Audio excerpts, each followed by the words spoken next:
Ja, kan det. Hit. Ja, jeg var så spurt om hva det er som gjør Bibelen særstaka. Og det skal jeg så svare på. Og det skal så være ut fra en av bibelske kjønnerhåttene. Hva det er som gjør Bibelen særstaka. Til jeg har lest flere ting som gjør Bibelen særstaka. Men kan vi i Bibelen självare så läser vi med landhetta att hon vill omtala som orkods. Och vi kan bara läsa det första verset som ständer ur 17 Timoteus brevet, kapitel 3, ett välkänt vers här. Vers 16. All skriften innblåst av gode og nyttelig til lærdom, til samføring, til rattlegging, til oppfostran i rattvise, så Guds menneske kan være fullkommen først for å gjøre alt godt versk.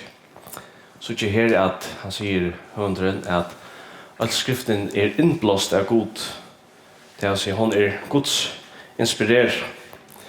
Og Bibelen gjør nekve brosjur seg sjálfare at peika og hetta at det er god som hever tala i jøkkenen gamla testamentet. Og i Nya testamentet så gjør det eisen hetta at hun peikar hetta at det er Jesus som hever tala Guds ord. Og det er et brott, nu hatt det var kanskje et at han velkjente brott når vi låser.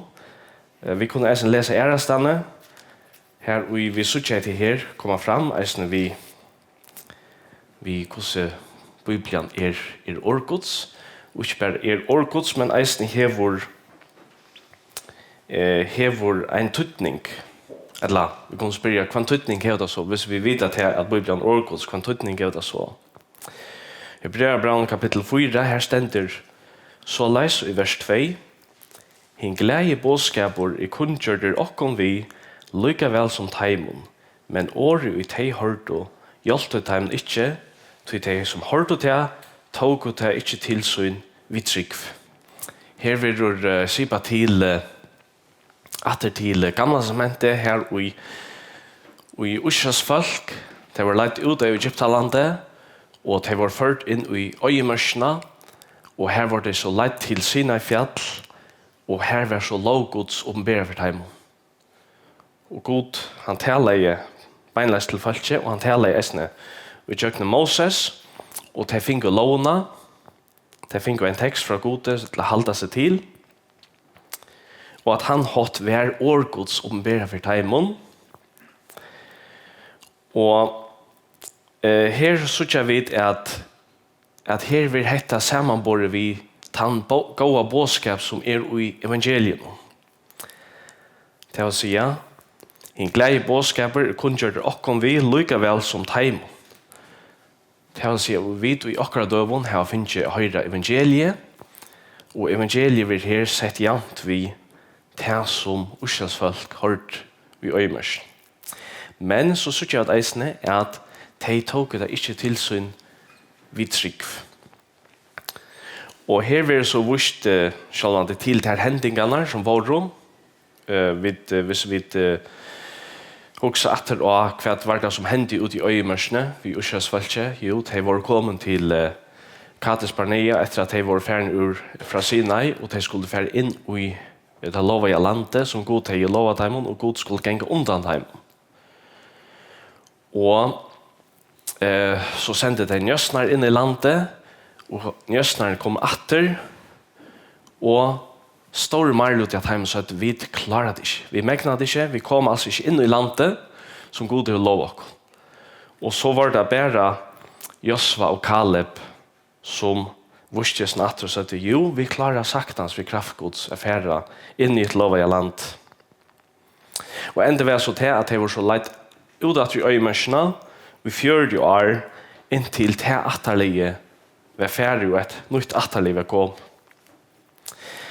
Settene og i gammalsmentet får vi atter en avværing, eller uskjelsfolk for en avværing, og hon vil så endertidgen i 3 kapittel her Hebreer braunen. Det her citera ur Salme 55. Vi skal lesa fra vers 6 i Hebreer braunen kapittel 3. Som heilig anden tog sier, og i det om ditt høyre rødt hansara. Her ikkje gjørs og tikkara enn så vær i barsklaganon, freshtingar deg i øymørsene. Her fetrar tikkara freshta med og rønte med, tar som tog sove verskmøyne i 40 år. Tog vær i vreier at jeg at og sier, de vittlas alltid i hjertanon, men de kjente ikkje vei møynar. Så svår i vreier møyne sannlig at de skulle ikkje komme inn til kvile møyne. Så tydningren av hesson at årgods, eller de årene som vi leser i Bibelen, de skulle teka som årgods. Og en mer stafes ved et her i Hebreerbrevet kapittel 4, vers 12. Tui årgods livande og hever kraft, og kvassar enn ega tvoi ikke svør. Det fer i kjøknen, inntil det klyver sal og anda, lier og merk, og dømer hoksaner og ra hjertans. Så hette det sérstak av Bibelen. Det til at Bibelen årgods. Årene i Bibelen ikke bare år, og ikke bare en av år som var bare en av nye skrivet, men det eisen år som tala i beint ur månegods. Vi sier kanskje ofta årgods, eller skriften, eller Bibelen, vi bruker alle heitene, men så vi så her i Hebreerbrevet kapittel 3, så var det år som var tala beint ur månegods. Han sagt vidt deg at de skulle alls ikke komme inn i et lovet land. Nå tar han nødja som mente først var skriva, så hadde de tryggvande,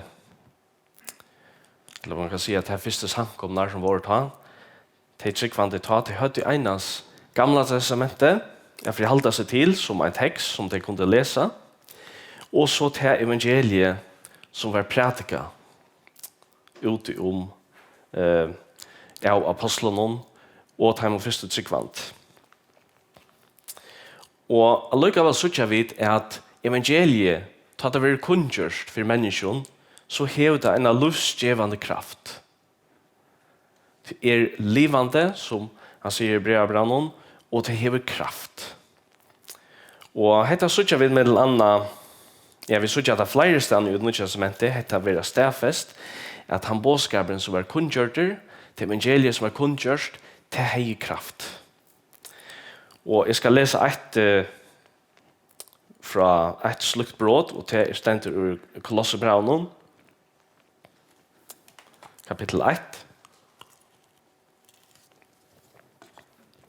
Her sier han så leis, Paulus, vi takkar god og feir Herre okkar Jesus Krist. Alltid tar vi bia for tikkum. Så vi har hørt om tryggtikkar av Kristus Jesus, og kærleikan ut dit heva til ødlin heilo.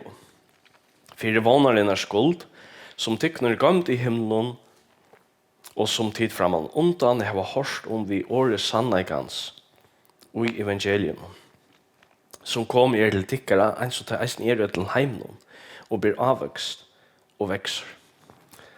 Så vi sier her at det var våre stenfest her vi er som bor i noen Kolosse, at det er tidlig vi årets sannleikans og i evangelium, og det har haft en livsombrøyting for tæra liv. Og i Rambraunen her tåsa Paulus eisning om tydningen av Jesu, at kunngjør evangeliet. Og i Rambraunen kapittel 1, her leser vi så les, fra vers 15. Jeg tog for min parst til reier av kunngjør evangeliet, eisne for tikkun som i Rom. Tog jeg skammest ikke vi evangeliet, det jo kraftgods, kvarjon tog til frelse som tror, bæge gjøta fyrst og grykka. Så her får vi stafesta av samme hatt som i Hebreerbrevet, at det kraft og ikke som bådskap. Anten han vil prætikaver, eller vi leser han ur gamla testamentet, og vi leser han ur Nya testamentet, så det kraft i som bådskapen, og i som åren. Og det det som gjør Bibelen særstærka. Det at hon sjálv viser av seg som er være årgods, og hon viser atter og hetta at hon hever kraft.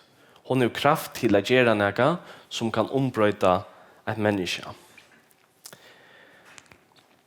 Jeg synes ikke til hetta at med landa av Facebook at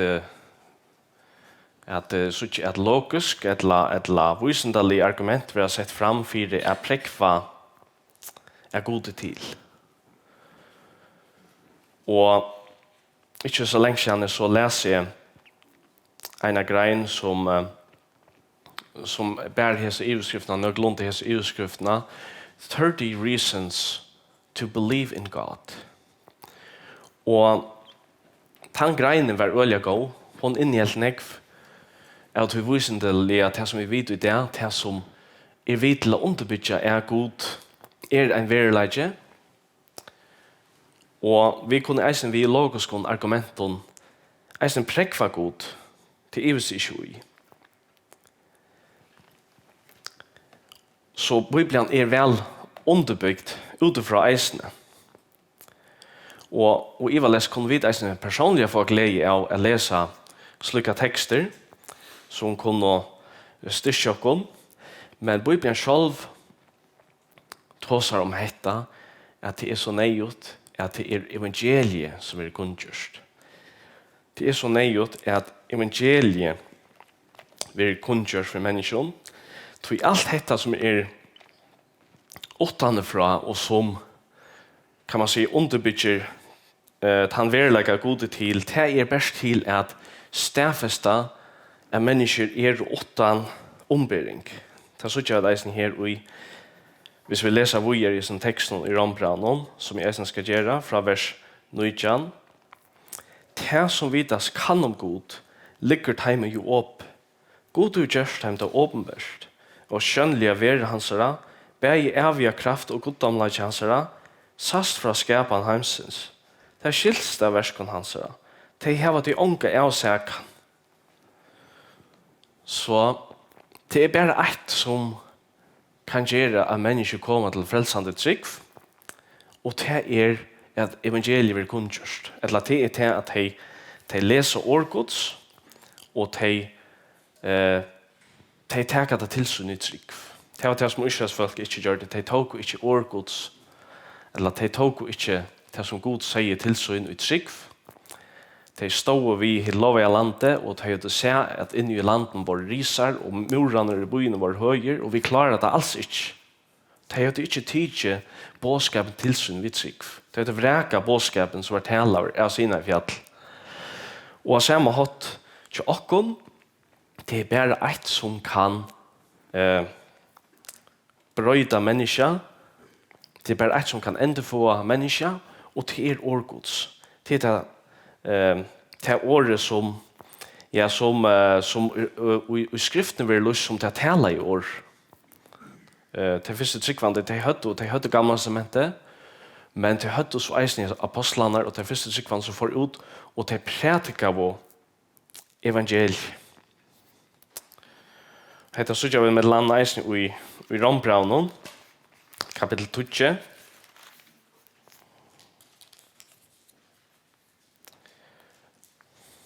Her sier han så leis, fra vers 16, så kommer ta tryggfinne at vi som prætika verur, og det som prætika verur, kommer vi året Kristus. Så tryggfinne kommer at vi som prætika verur, og det som prætika verur, kommer vi året Kristus. Det kommer vi året Guds.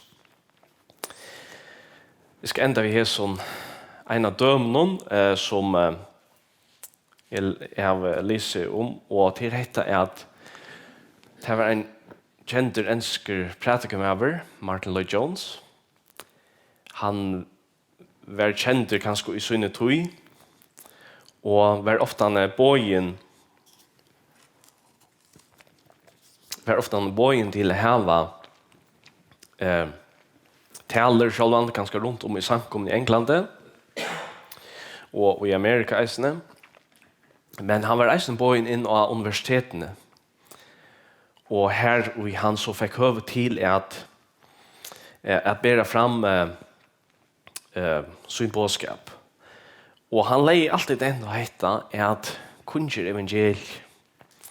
Hver han enn så får, og hver han enn så tog seg fire, så tog seg han alltid evangeliet for følge, til han visste at dette var den bådskapen som kunne brøyda mennesker.